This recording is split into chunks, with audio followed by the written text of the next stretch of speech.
one of the things that you need to do when you're getting ready to expose the aorta is remove the remaining part of the pericardial sac, which, if you remember, attaches to the aorta and the pulmonary trunk. So we're getting rid of that now.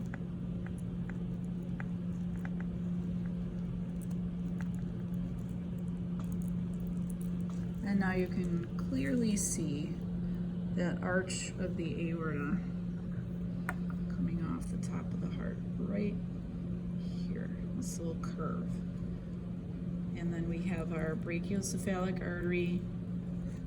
It's just the very first part coming off that aorta. And then you can see it divides again right away to our right subclavian artery there. And then the right common carotid artery right there. So those both come off of the brachiocephalic artery from the aorta at the top of the heart. There's brachiocephalic artery again.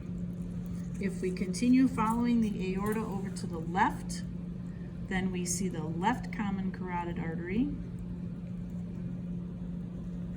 right there. And then just a teeny bit farther, we see the left subclavian artery.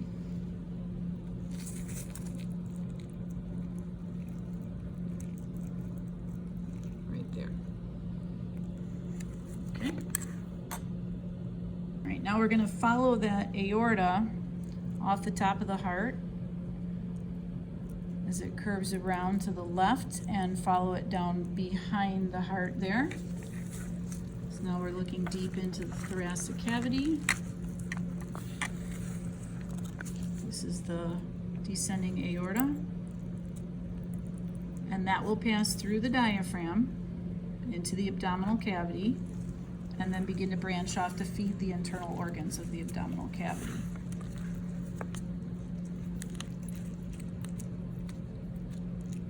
There it is again. And this little peanut-shaped thing is a kidney, so you would see a branch of that descending aorta going to the kidney. That would be the renal artery, left renal artery. Oh.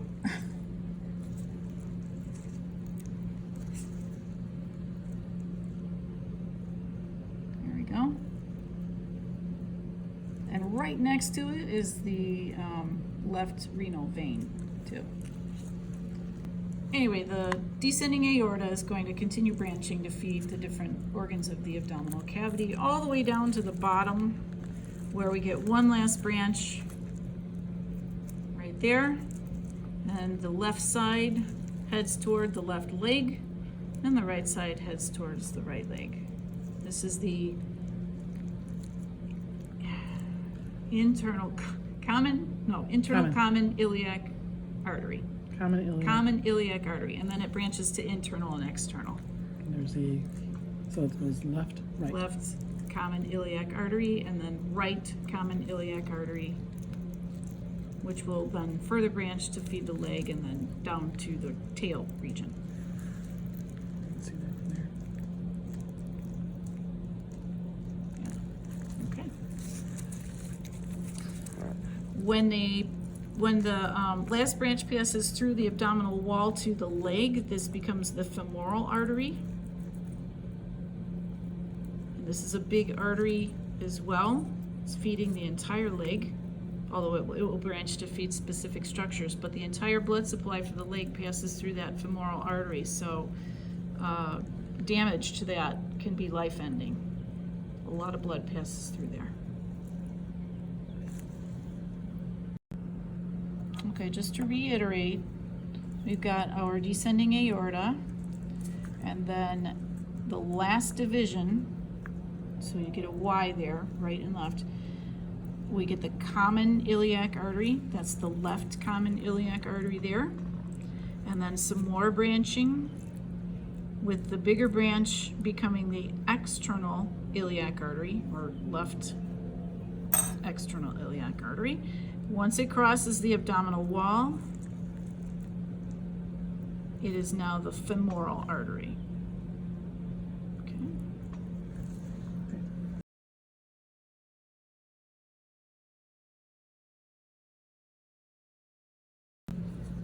looking at the veins, we've got our external jugular vein that's clearly seen on the left side there. That's where you feel the pulse in your neck.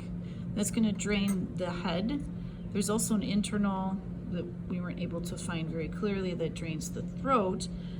That will join, oh, maybe that's it. Okay.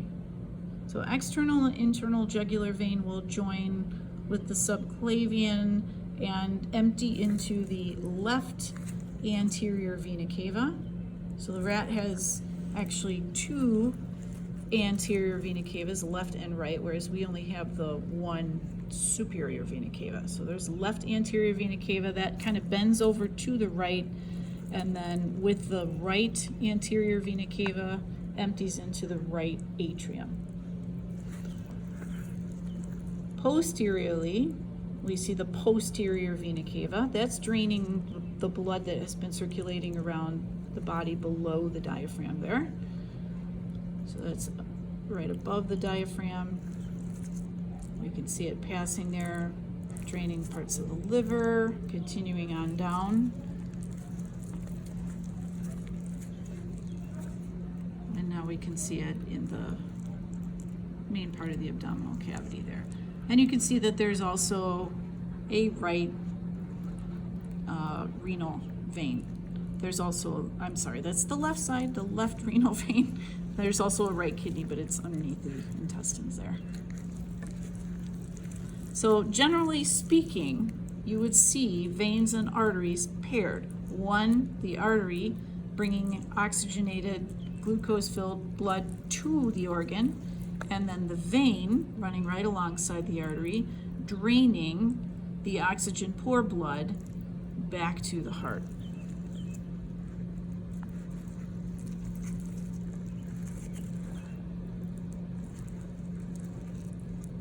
And then they're not quite so easily seen down there at the bottom where we have the common iliac artery.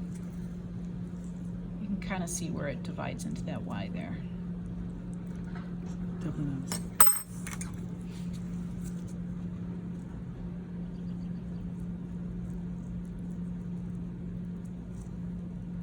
There we go. No? Looks to me like it might have ruptured a little bit. I think it did. Yeah. Yep. Well, just remember that arteries and veins often run in parallel to the organ or the area of the body that they're going to either supply blood to or return blood from that area back to the heart. There's our femoral vein on the left side running right alongside the femoral artery. So we have a external Iliac.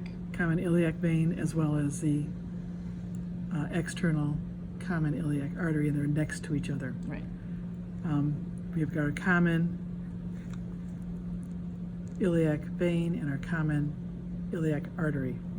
We have our femoral artery and our femoral vein. Yep.